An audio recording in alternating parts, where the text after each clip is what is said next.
Bonjour à tous. Merci en tout cas pour l'invitation Frédéric Ancel et également à l'ESG. Je vais démarrer par une question qui me préoccupe plus particulièrement pendant ce week-end, mais qui peut rejoindre la question du négationnisme d'État. C'est un événement qui est malheureusement un peu passé sous silence, le déplacement de Marine Le Pen à Vienne dans un bal avec des négationnistes, dans un bal organisé par des corporations étudiantes qui ont pour habitude de rendre ces lieux-là interdits aux juifs et à la presse par ailleurs. Mais pour dire pourquoi la presse. Et dans cet événement-là, si je démarre par là, c'est pour parler d'un phénomène qui est particulier en France, qui est celui de la banalisation du négationnisme. Et que quelque part, autant la mobilisation sur place à Vienne était assez impressionnante, autant le silence de la société civile ou de la classe politique a été assez étourdissant depuis ce vendredi soir. Et je pense que c'est un sujet à évoquer là maintenant, pour ne pas arriver à un négationnisme d'État ici, bien évidemment, ça ne sera jamais le cas à nouveau, mais en tout cas, il y a là quelque chose par une partie de la classe politique dans une banalisation de fait que certains côtoient des négationnistes. J'ajoute à cela un autre événement qui était aussi une action de Marine Le Pen il y a quelques jours, puisque mercredi dernier, elle était invitée sur France Inter dans une interview où on l'a interrogée sur cette loi qui a été adoptée il y a quelques jours par le Sénat. Et dans sa réaction, quelque chose d'assez frappant, elle a voulu choisir d'utiliser le mot de massacre à 3 reprises, sans être relancée sur l'idée de génocide des Arméniens. On a bien compris, et puis j'ai pu faire des recherches, elle n'a jamais utilisé le terme génocide des Arméniens.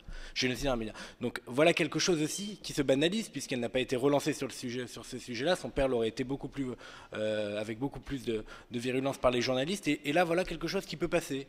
Certaines personnes qui sont candidats à l'élection présidentielle aujourd'hui peuvent tenir de tels propos ou fréquenter de telles personnes que celles fréquentées à Vienne il y a quelques jours. Et ce phénomène de banalisation, plus généralement, il se voit autour du sujet qui était abordé avant par Dominique Surbeau sur la question de la liberté d'expression. Il y a cette envie-là de dire oh, ça va, ça peut être une opinion comme une autre, on peut tout dire, on peut laisser aussi les autres tout dire. Cette jouissance de l'interdit ou cette jouissance de la volonté de laisser les autres dans une position d'interdiction.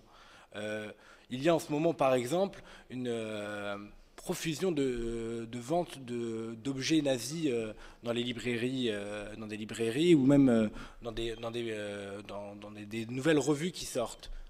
Nouvelle tendance de vouloir saluer la prouesse de l'armée hitlérienne. C'est assez impressionnant. Un site internet il y a encore quelques jours qui vendait des figurines de nazis, des statues d'Hitler, au même titre que des statues de Spider-Man ou de Superman. Bon, certains choisissent un super-héros, mais d'autres préfèrent Hitler. Ça se banalise. Et c'est ce phénomène-là qu'on doit dénoncer, qui n'est pas du négationnisme pur, mais c'est tous ceux qui accompagnent cette banalisation du négationnisme et qui nous nécessitent une protestation et une action de nos organisations. À cela s'ajoute le phénomène de saturation. On parle trop de la Shoah, bon, c'est connu, pour parler par exemple de ce génocide-là. Et pourtant, on remarque, c'est un sondage que nous on avait sorti il y a quelques années quand d'ailleurs mon prédécesseur Patrick Lugman était président de l'UEJF, 51% des jeunes Français considèrent le négationnisme comme une opinion comme une autre. Là, journal Stern en Allemagne a sorti il y a quelques jours une autre enquête. Un jeune Allemand sur 5 ne sait pas ce qu'est Auschwitz. Alors on parle de saturation, on pose la question, on ouvre le débat, mais faut-il aller à Auschwitz ou pas, etc.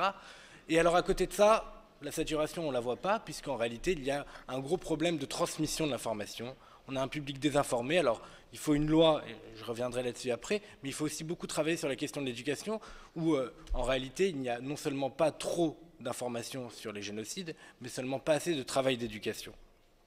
Et là aussi s'ajoute un autre phénomène, un autre discours qui a séduit notamment dans les quartiers, puisqu'on intervient à l'UEJF avec SOS Racisme dans le cadre de Coexiste des programmes de lutte contre le racisme et l'antisémitisme, et on a pu entendre il y a quelques années, et c'est toujours présent, les phrases « on parle trop de la Shoah, mais on ne parle pas assez des autres massacres ». Discours qui a été beaucoup porté par Dieudonné à l'époque, où sur cette question-là, pour banaliser le négationnisme et pour attiser la haine, il venait mettre une concurrence victimaire, une concurrence des mémoires. C'est parce qu'on parle trop de tel génocide qu'on ne parlerait pas de la colonisation ou de l'esclavage ou d'autres phénomènes à rappeler, dont il faut rappeler l'histoire.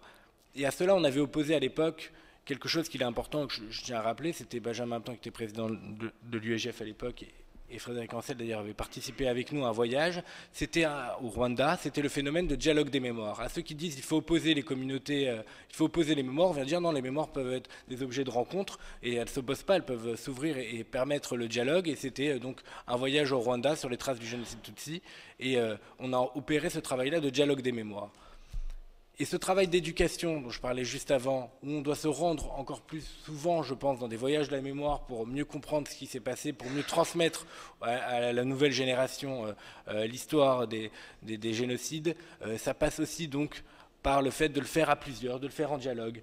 Et on emmène chaque année en Pologne d'autres délégations, pas simplement des étudiants juifs. L'année dernière, on est parti avec les associations de tziganes de France, la FNASAT, qui n'avait jamais fait ce travail de mémoire-là, et c'est en partant ensemble, par ailleurs qu'on s'enrichit les uns les autres, mais que par ailleurs on peut transmettre cette question-là de la transmission et de l'éducation qui est plus que nécessaire encore aujourd'hui, et dont on veut nous faire croire que tout est transmis très tranquillement par l'éducation nationale, et qu'il n'y a pas besoin d'ajouter le travail des associations.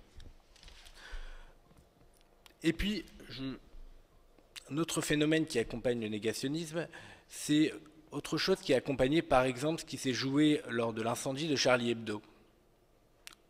Ou encore une fois sur la question de la liberté d'expression qui était abordée avant, il y a cette envie à tout prix de pouvoir dire il faut critiquer les génocides. On peut critiquer la nécessité d'une loi, bon, peut-être pas nier, mais au moins critiquer. On peut se mettre à pouvoir en parler, il ne faut pas les rendre sacrés. Mais en réalité derrière ça, de vouloir mettre au même niveau qu'une religion, au même niveau que le blasphème, c'est en réalité vouloir dire que ça correspond à un courant de pensée, à une idée. Parce qu'on peut critiquer, on peut apprécier une idée. Le socialisme, le gaullisme, les religions, c'est des croyances, on peut les critiquer, on peut les apprécier, on peut considérer qu'elles ne nous conviennent pas. Mais un crime contre l'humanité, il n'y a pas de débat à avoir autour. Et c'est cela que, dans le mythe qu'on veut créer autour des génocides, on veut nous faire croire en disant on nous empêche de pouvoir porter une parole critique. C'est de le mettre au même niveau qu'un système de croyance ou qu'une idée, et donc de cette manière-là aussi participer à sa négation. Et puis la loi, alors on a soutenu la loi qui a été adoptée par le Sénat la semaine dernière, parce que le négationnisme, comme il a été rappelé plusieurs fois ici, mais c'est vrai que c'est important de rappeler les fondamentaux, est un racisme et un antisémitisme.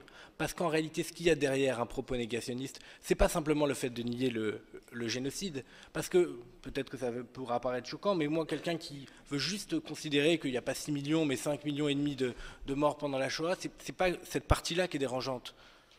Ce qui est dérangeant, c'est qu'en réalité, derrière ça, il y a autre chose, il y a toujours autre chose. Et ce qu'il y a derrière, c'est l'idée qu'il y a une imposture, une supercherie.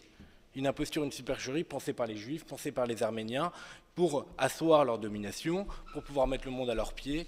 Voilà ce qu'il y a derrière à chaque fois. Un négationniste est en réalité toujours un vrai antisémite ou un vrai raciste. Et c'est cela qu'il faut dénoncer, parce qu'on veut nous faire croire que ça pourrait être une querelle d'historiens, parce qu'on pourrait nous faire croire qu'une loi empêche les historiens de parler. En réalité, ce que la loi permet, ce qui a été rappelé plusieurs fois, c'est de protéger. Mais de protéger non seulement les descendants des victimes, mais de protéger ces différentes communautés aujourd'hui. Parce qu'en réalité, ce qui est derrière un acte négationniste, c'est en réalité une manière de s'attaquer au statut des Juifs d'aujourd'hui, des Arméniens d'aujourd'hui, des Tutsis aujourd'hui, en disant regardez, ils sont les héritiers d'une supercherie du passé parce qu'ils veulent asseoir leur domination, parce qu'ils veulent renforcer leur position de pouvoir, etc., qu'on nous prétend. Et c'est cela que je tenais aussi à rappeler là.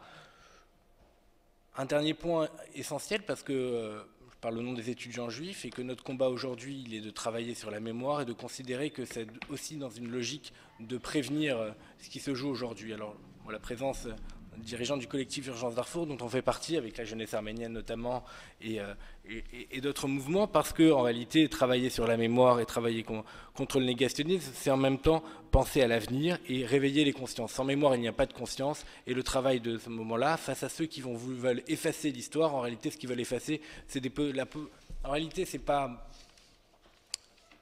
C'est le comportement des bourreaux qu'on cherche à effacer. Ce n'est pas simplement en réalité la mort des victimes, c'est le comportement des bourreaux. C'est ce qui est le moins dit. Ce qu'on cherche à effacer, c'est que derrière la Shoah, il y a une possibilité de l'homme, derrière le génocide arménien, une possibilité de l'homme de pouvoir conduire à de tels actes. Et c'est cette partie-là aussi qu'on cherche à effacer, et en l'effaçant, on peut encore plus facilement permettre ce qui peut se jouer encore aujourd'hui, et notamment au Darfour. Donc c'est aussi prévenir des actions qui se passent aujourd'hui, construire l'avenir de demain que de travailler sur cet aspect-là, et c'est pour cela qu'on combat le négationnisme. Merci.